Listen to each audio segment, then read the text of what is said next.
बात करते हैं अगली खबर। जी हां, अगली खबर गुजरात से, जहां कल राहुल गांधी की भारत जोड़ो न्याय यात्रा पहुंचने वाली है। गुजरात बड़ा अहम राज्य है। राहुल गांधी अपनी यात्रा लेकर जिस भी राज्य में पहुंच रहे हैं, वहां उनका स्वागत कांग्रेस के नेता और कार्यकर्ता तो करते ही हैं, लेकिन बीजेपी भी हर राज्य में राहुल गांधी का स्वागत करती आ रही है। यह बात अलग है कि बीजेपी के स्वागत करने का तरीका थोड़ा अलग है। ऐसा मैं क्यों कह रहा हूं, सबसे पहले आपको वो बताता हूं, जरा उस गणित को समझिए। राहुल की यात्रा जिस राज्य में जा रही है, वहां के लिए बीजेपी ने स्पेशल प्लान बनाया है। उस राज्य के बड़े कांग्रेस के नेताओं से को तोड़कर बीजेपी में शामिल करवाया जा रहा है। राहुल के गुजरात पहुंचने से पहले भी इसी तरह की सेंधमारी दिखाई दे रही है। इसकी शुरुआत हुई 4 फरवरी से, जब कांग्रेस के पूर्व विधायक चिराग पटेल बीजेपी में शामिल हो गए। इसके बाद 12 फरवरी को कांग्रेस के पूर्व विधायक सीजे चावड़ा भी पीएम मोदी से प्रभावित होकर बीजेपी में चले आए। 21 फरवरी को सूरत में कांग्रेस के बड़े नेता निकेत पटेल बीजेपी में शामिल हुए और राहुल के गुजरात पहुंचने से ठीक पहले कांग्रेस के बड़े नेताओं ने इस्तीफा देना शुरू कर दिया है। 4 मार्च को कांग्रेस के कार्यकारी अध्यक्ष अम्बरीश देर ने पार्टी से इस्तीफा दे दिया। 4 मार्च को ही गुजरात कांग्रेस के पूर्व अध्यक्ष अर्जुन मोढवाडिया ने 40 साल तक कांग्रेस में रहने के बाद बीजेपी ज्वाइन कर ली। अर्जुन मोढवाडिया पोरबंदर से विधायक भी थे। इसके अलावा नवासारी से 2019 का लोकसभा चुनाव लड़ने वाले धर्मेश भीम पटेल ने भी कांग्रेस छोड़कर नया रास्ता चुन लिया है। तो यह भारतीय जनता पार्टी की रणनीति है। चुनाव से पहले कांग्रेस के इन नेताओं का बीजेपी में शामिल होना पार्टी के भीतर भगदड़ की स्थिति दिखाता है। और ऐसा भी नहीं है कि ये कोई छोटे मोटे नेता है। अर्जुन मोढवाडिया की अगर बात करें तो वो बड़ा नाम है, जो एक वक्त में कांग्रेस का सबसे बड़ा चेहरा था। नरेंद्र मोदी जब गुजरात के मुख्यमंत्री थे तो अर्जुन मोढवाडिया नेता विपक्ष थे। अब वो कहते हैं कि लोग कांग्रेस से तंग आ चुके हैं। बहुत से नेता ऐसे बाकी हैं जो आने वाले दिनों में कांग्रेस छोड़कर बीजेपी में शामिल होंगे। आज की जो कांग्रेस में जो लीडरशिप है, उनके सामने उसको जनता क्या चाहती है उससे कोई लेना देना नहीं। और इससे बहुत ही लोग, कांग्रेस के कार्यकर्ता भी नाराज हुए। अब जीवन में जो भी चंद साल बचे हैं, मैं भारतीय जनता पार्टी के कार्यकर्ता के रूप में ईमानदारी से, कमिटमेंट के साथ काम करता रहूंगा। देखिए, ये ऐसे नेता हैं जिनके कांग्रेस ने बहुत कुछ दिया, लेकिन अब उन्हें लगता है कि गुजरात जैसे राज्य में भी कांग्रेस कुछ नहीं कर पाएगी, उबर नहीं पाएगी। वैसे भी गुजरात बीजेपी के लिए राजनीतिक वर्चस्व का मॉडल है। पंचायत से लेकर लोकसभा तक में बीजेपी का एक तरफा दबदबा गुजरात में इस वक्त है। 2014 के बाद से अगर यहां बात करें तो बीजेपी को और ज्यादा मजबूती मिली।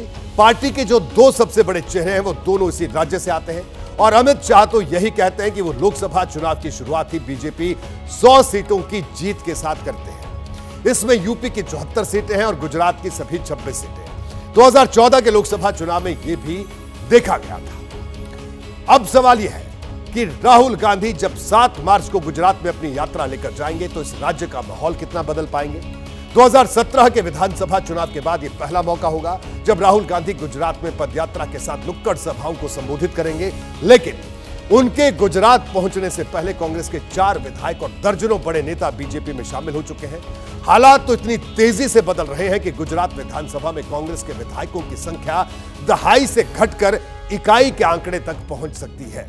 देखिए, कांग्रेस ने 2022 विधानसभा चुनाव में 182 में से 17 सीट जीती, यानी 10% से भी कम। लेकिन अब कांग्रेस के विधायकों की संख्या सिर्फ 13 रह गई है। 4 विधायक पार्टी छोड़कर बीजेपी में जा चुके हैं। आज शाम को ही अरविंद लदानी ने विधायक पद से इस्तीफा दे दिया। ये कांग्रेस के ऐसे नेता थे जो बीजेपी में जाने की बात को अब तक अफवाह करार दे रहे थे। और मुझे पता चला है कि कांग्रेस के 4 से 5 और विधायक अभी ऐसे हैं जो टूटकर बीजेपी में जा सकते हैं। अगर ऐसा हुआ तो गुजरात में कांग्रेस के विधायकों की संख्या सिंगल डिजिट में हो जाएगी। ऐसी हालत में अगर बीजेपी लोकसभा चुनाव में फिर एक बार गुजरात में क्लीन स्वीप करती है तो 2026 आते आते गुजरात से संसद में कांग्रेस का प्रतिनिधित्व भी शून्य हो जाएगा, क्योंकि गुजरात से पार्टी के इकलौते राज्यसभा सांसद शक्ति सिंह गोहिल का कार्यकाल भी खत्म हो जाएगा। गुजरात कांग्रेस में अभी जो विधायक बचे हैं वो पूरी ईमानदारी के साथ पार्टी से जुड़े रहने का दावा कर रहे हैं, लेकिन सच्चाई है कि इन विधायकों की अभी भी कोई गारंटी नहीं है। कोई कहता है कि विधायक बीजेपी में अपना भविष्य बेहतर देख रहे हैं, तो किसी को इसमें सियासी डर भी दिखाई दे रहा है। जो बड़े केंद्र के नेता थे, सेंट्रल लीडरशिप थे, जब वही अपनी अपनी कॉन्स्टिट्यूएंसी छोड़ करके राज्यसभा की सुरक्षित सीटों की तरफ भाग रहे हैं, जब वही नहीं पार्टी में टिक पा रहे और उनका सिर्फ एक ध्येय है कि हमें राज्यसभा के रास्ते से पार्लियामेंट जाना है, तो आप एक आम कार्यकर्ता या स्टेट के लीडरशिप को किस तरह से ब्लेम कर सकते हैं? देखिए, ऐसा नहीं है कि कांग्रेस ने गुजरात में उबरने की कोशिश नहीं की। 2017 के विधानसभा में कांग्रेस ने बीजेपी को कड़ी टक्कर दी थी, लेकिन जैसे ही कांग्रेस कोई बड़ा प्लान बनाती है, बीजेपी उसे तुरंत धराशायी कर देती है। इसके दो बड़े उदाहरण मैं आपको बताता हूं, इससे और तस्वीर साफ होगी। 2017 विधानसभा चुनाव के बाद अल्पेश ठाकुर गुजरात में बड़े नेता के तौर पर उभर रहे थे, लेकिन 2019 के लोकसभा चुनाव के बाद उन्हें बीजेपी ने कांग्रेस से तोड़कर अपने साथ जोड़ दिया। इसी तरह 2022 के विधानसभा चुनाव से पहले कांग्रेस ने हार्दिक पटेल को भी साथ जोड़ लिया। हार्दिक पटेल को कांग्रेस गुजरात में बड़ा चेहरा प्रोजेक्ट कर रही थी, कार्यकारी अध्यक्ष भी बना दिया था, लेकिन उसके प्लान पर बीजेपी ने पानी फेर दिया। ऐसा नहीं है कि गुजरात में कांग्रेस मेहनत नहीं करती है, रणनीति नहीं बनाती है, लेकिन हकीकत यह है कि बीजेपी की रणनीति के आगे कांग्रेस हर बार ध्वस्त हो जाती है। आज मल्लिकार्जुन खड़गे की जुबान से यही दर्द सुनाई भी दिया। उन्होंने कहा, जब जब कांग्रेस बढ़ती है, बीजेपी उसे कुचलने की कोशिश करती है। जब कांग्रेस पार्टी आगे बढ़ती है तो उसको कुचलने का काम करते हैं। ये नेता सबको अंदर लेते हैं। उनके पास होम मिनिस्ट्री में एक बहुत बड़ा वॉशिंग मशीन है, बहुत बड़ा वॉशिंग मशीन। उसमें ये कलंकित लोगों को डालने के बाद वो सब क्लीन हो जाते हैं, वो क्लीन हो जाते हैं।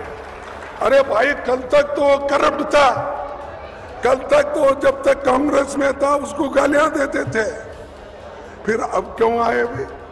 तुम्हारे वॉशिंग मशीन में क्लीन हो गए। देखिए, कांग्रेस के पास समस्या तो है, लेकिन इसका समाधान नहीं है। गुजरात में 1995 के बाद कांग्रेस कभी भी सत्ता में नहीं लौटी। बड़े नेता साथ छोड़ते गए और लोकल लेवल से कांग्रेस साफ होती चली गई। इसकी एक बड़ी वजह केंद्रीय नेतृत्व की उदासीनता को भी माना गया। बड़ी बात तो यह है कि पार्टी के बड़े बड़े नेता जाते गए और उन्हें रोकने वाला कोई सामने नहीं आया। कांग्रेस की इसी कमजोरी के चलते आम आदमी पार्टी इस राज्य में विकल्प के तौर पर उभरने लगी है।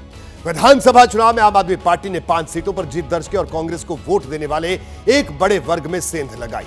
हालांकि इस बार के लोकसभा चुनाव में कांग्रेस और आम आदमी पार्टी का गठबंधन हुआ और केजरीवाल की पार्टी भरूच और भावनगर सीट पर चुनाव लड़ रही है। सवाल यह है कि क्या यह गठबंधन मोदी की लोकप्रियता को कमजोर कर देगा या कांग्रेस के लिए ही मुसीबत खड़ी कर देगा? यह अपने आप में इस वक्त का बड़ा और अहम सवाल बना हुआ है। कांग्रेस और आप का गठबंधन गुजरात में अवश्य हुआ है, लेकिन पिछले असेंबली इलेक्शन में हमने देखा कि आपको कुछ ज्यादा वोट नहीं मिले और वो वोट भी वही मिले जो कांग्रेस से छटक कर वोट आप पार्टी को गए थे और कांग्रेस और आपके गठबंधन को कोई विशेष फायदा होने वाला नहीं है। देखिए, एक वक्त ऐसा भी था जब कांग्रेस गुजरात में 50% से ज्यादा वोट हासिल करती थी, लेकिन अब यह वोट बैंक आधा हो गया है। इसकी सबसे बड़ी वजह स्थानीय नेताओं का पार्टी से टूटना है।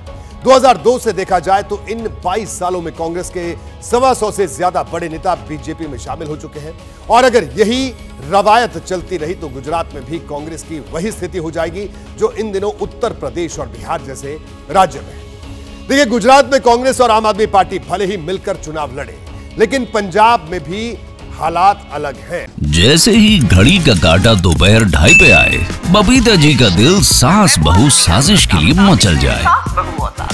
और ये है इनकी बहू, पूरे दिन ऑफिस की टेंशन हो जाए गॉन जब ये करें अपना फेवरेट शो फ्री टाइम पे ऑन।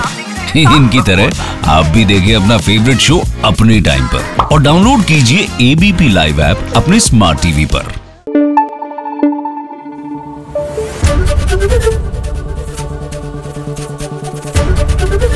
एबीपी न्यूज आपको रखे आगे।